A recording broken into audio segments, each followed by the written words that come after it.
নমস্কার বন্ধুরা, অনুভার রান্নাঘরে আরও একটি নতুন পর্বে সবাইকে স্বাগত জানাচ্ছি। বন্ধুরা, আজকে আমি আপনাদের সঙ্গে এমন একটা রেসিপি শেয়ার করব যেটা কিন্তু এই প্রচণ্ড গরমে আমাদের সকলের স্বাস্থ্যের জন্য ভীষণ উপকারী। আর এই রেসিপিটি কিন্তু সাউথ ইন্ডিয়ার একটা বিখ্যাত রেসিপি। এই রেসিপিটির নাম হলো কোকোনাট ধোসা বা নারকেলের ধোসা। এই রেসিপিটি সাউথ ইন্ডিয়া সাধারণত 10-12 ঘন্টার মতো রেস্টে রেখে কিংবা ওভারনাইট রেস্টে রেখে গাঁত খাইয়ে কিন্তু তারপর তৈরি করা হয়। তো বন্ধুরা, আজকে আমি কোনো রকম রেস্টে রাখা ঝামেলা ছাড়াই ইনস্ট্যান্ট ধোসা আপনাদের তৈরি করে দেখাবো, যেটা দেখে আপনারা ভীষণ কিন্তু উপকৃত হবেন।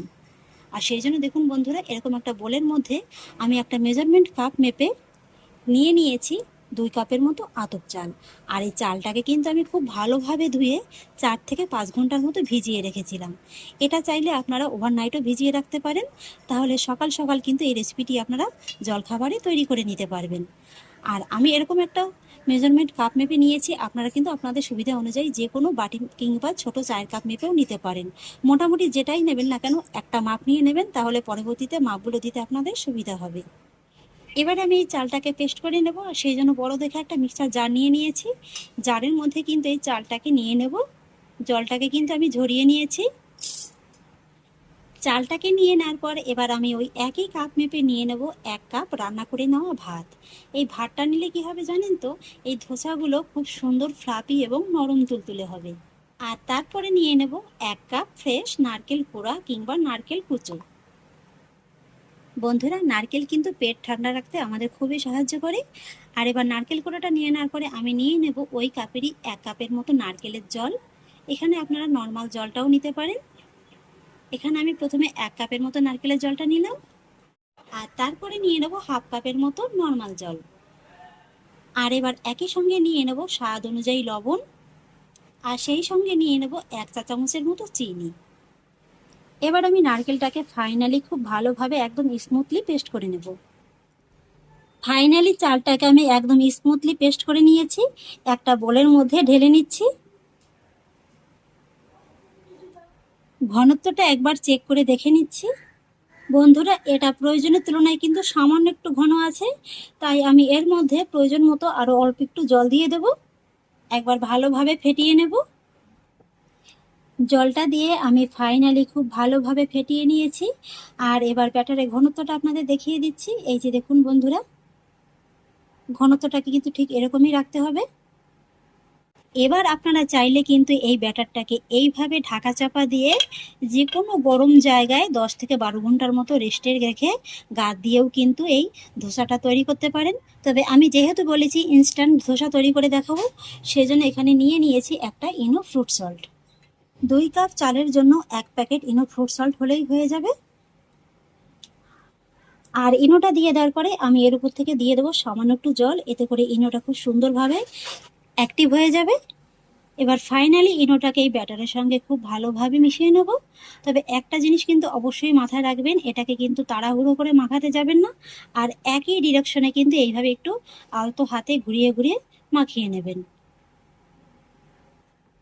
এই যে দেখুন বন্ধুরা, ইনোটা মেশাতে মেশাতেই এই ব্যাটারের মধ্যে কত সুন্দর একেবারে ফেনার মতো সৃষ্টি হয়েছে।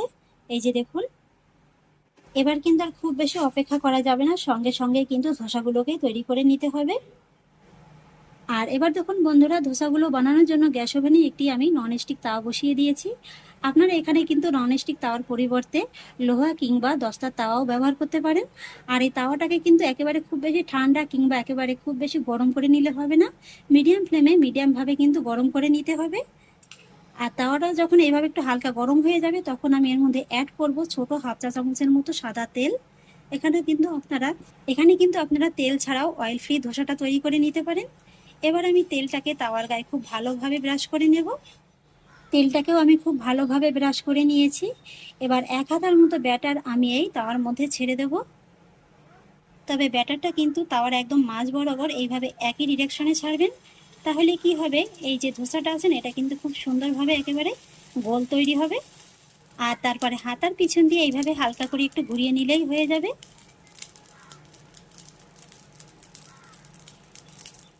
আর তারপরে আপনারা ব্যাটারটা তাওয়ায় ছাড়ার 30 থেকে 32 সেকেন্ডের মাথায় দেখতে পাবেন যে এর ভিতরে খুব সুন্দরভাবে কিন্তু এরকম জালি ক্রিয়েট হতে শুরু করে দিয়েছে। আর এই 30 থেকে 32 সেকেন্ডের মধ্যে কিন্তু গ্যাসের ফ্লেমটাকে মিডিয়ামে রাখতে হবে। এই যে দেখুন বন্ধুরা, কথা বলতে বলতে কত সুন্দরভাবে একদম জালি ক্রিয়েট হতে শুরু করে দিয়েছে, দেখে নিশ্চয়ই বুঝতে পারছেন। আর এইভাবে যখন পুরোপুরিভাবে জালি ক্রিয়েট হয়ে যাবে তখন গ্যাসের ফ্লেমটাকে মিডিয়াম লোতে রেখে ঢাকা চাপা দিয়ে জাস্ট 1 থেকে 1.5 মিনিটের মতো ধোসাটাকে কুক করে নিলেই কিন্তু হয়ে যাবে। তবে ঢাকাতে যদি কোনো ছিদ্র থাকে অবশ্যই কিন্তু ছিদ্রটাকে আটকে দিতে হবে। এবার আমি আপনাদের 1 থেকে 1.5 মিনিট বাদে দেখিয়ে দিচ্ছি। আশা করছি নিশ্চয়ই দেখে বুঝতে পারছেন যে ধোসাটা একদম কেমন পারফেক্টভাবে তৈরি হয়েছে। এই যে দেখুন বন্ধুরা, কতটা অসংখ্য জালি ক্রিয়েট হয়েছে। এরপর থেকে আর ধোসা তৈরি করতে হলে আপনাদের 10 থেকে 12 ঘন্টার মতো আর অপেক্ষা করতে হবে না। খুবই সহজভাবেই কিন্তু এইভাবে একদম ইনস্ট্যান্ট ধোসা আপনারা বাড়িতে তৈরি করে নিতে পারবেন। এই যে দেখুন, একটা প্লেটের পরে রেখে দেব। আর জানেন তো বন্ধুরা, এই রেসিপিটি কিন্তু আমার সপ্তাহে মিনিমাম 4 থেকে 5 দিনের মতো তৈরি করতে হয়। আমার বাচ্চারা কিন্তু ভীষণই বায়না করে, এটা তো খেতে যেমন সুস্বাদু তেমন স্বাস্থ্যকরও, তাই কিন্তু ওরা ভীষণ বায়না করে। এবার একটা আপনাদের তেল ছাড়া তৈরি করে দেখিয়ে দিচ্ছি। আমি কিন্তু এখন আর কোনো তেল ব্রাশ করিনি। এই একই প্যানে দেখুন আবারও 1 হাতের মতো নিয়ে নিলাম, একই রকমভাবে কিন্তু দিয়ে দেব। তবে প্রত্যেকবারই কিন্তু 30 থেকে 32 সেকেন্ডের মতো মিডিয়াম ফ্লেমে রাখবেন, আর তারপরে 1 থেকে 1.5 মিনিটের মতো মিডিয়াম লো ফ্লেমে রাখবেন। আর তাছাড়া এই রেসিপিটির একটা বিশেষ সুবিধা কি জানেন তো, এই রেসিপিটি কিন্তু 3 থেকে 4 দিনের মধ্যে নষ্ট হওয়ার কোনো চান্সই থাকে না। আপনারা যদি 3 থেকে 4 দিনের জন্য কোনো জায়গায় ট্রাভেল করেন তাহলে কিন্তু অনায়াসে এই জলখাবারটি আপনারা সঙ্গে নিয়ে যেতে পারেন।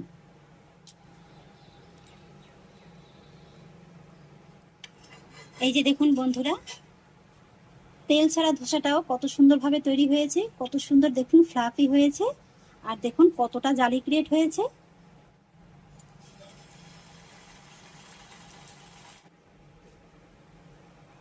এই যে দেখুন বন্ধুরা, এই ধোসাটাও একদম কত সুন্দরভাবে তৈরি হয়েছে।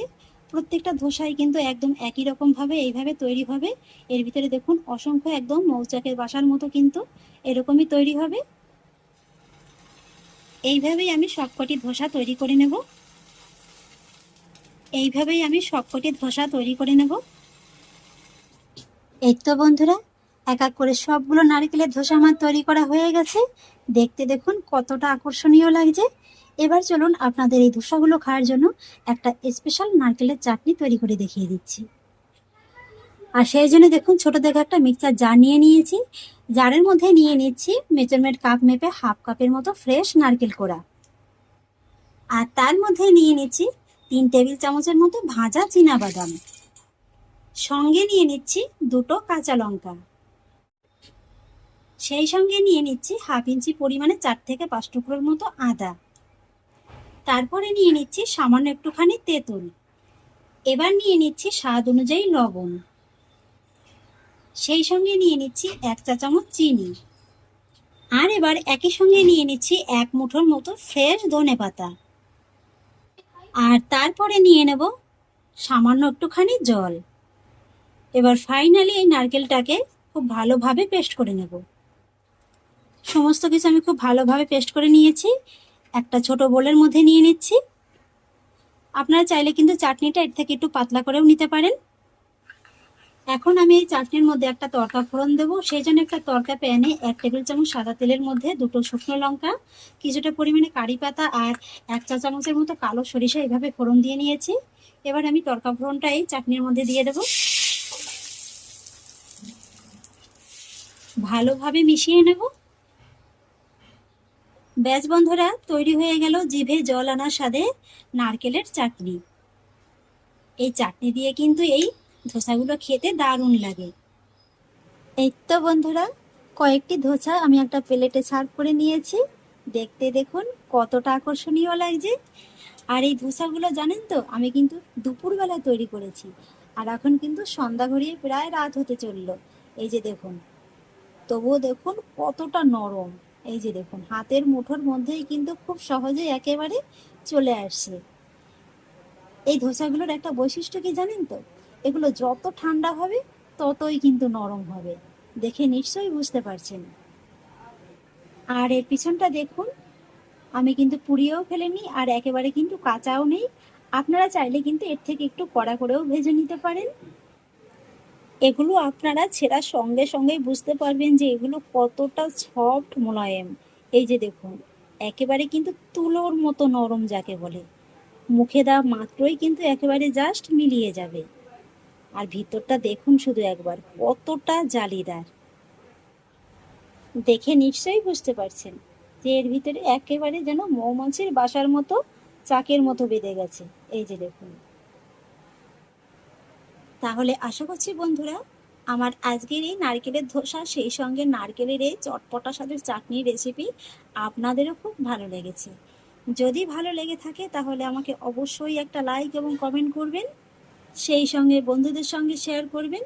আর প্লিজ বন্ধুরা, যদি আমার পরিবারের নতুন সদস্য হয়ে থাকেন তাহলে একটা সাবস্ক্রাইব করে পাশে থাকা বেল আইকনটি প্রেস করে দেবেন।